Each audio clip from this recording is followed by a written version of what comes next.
మెదక్ పట్టణం నుండి మండల కేంద్రమైన వెల్దుర్తికి వెళ్లేటువంటి రోడ్డు పూర్తి గుంతలమయంగా ఉంది. సింగిల్ రోడ్డుగా ఉంది.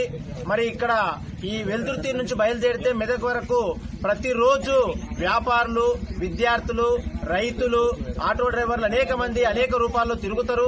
మరి తిరుగుతున్నటువంటి ఈ రోడ్డు రోజు ప్రమాదాలు జరుగుతున్నటువంటి పరిస్థితి కూడా చూస్తున్నాము.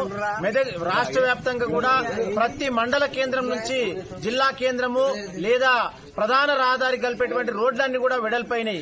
ఒక్క వెల్దుర్తి నుంచి మెదక్ పోయేటువంటి రోడ్డు మాత్రమే వెడల్పు కాలేదు. మరి పాలకులకు ఇంత నిర్లక్ష్యం ఏందని చెప్పి సిపిఎం పార్టీ ప్రశ్నిస్తున్నది.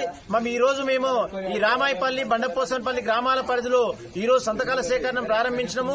ఈ రోడ్లో ఉన్నటువంటి అన్ని గ్రామాల ప్రజల నుండి సంతకాల సేకరణ చేసి జిల్లా కలెక్టర్ గారికి వినతి పత్రం కూడా ఇవ్వడం జరుగుతుంది.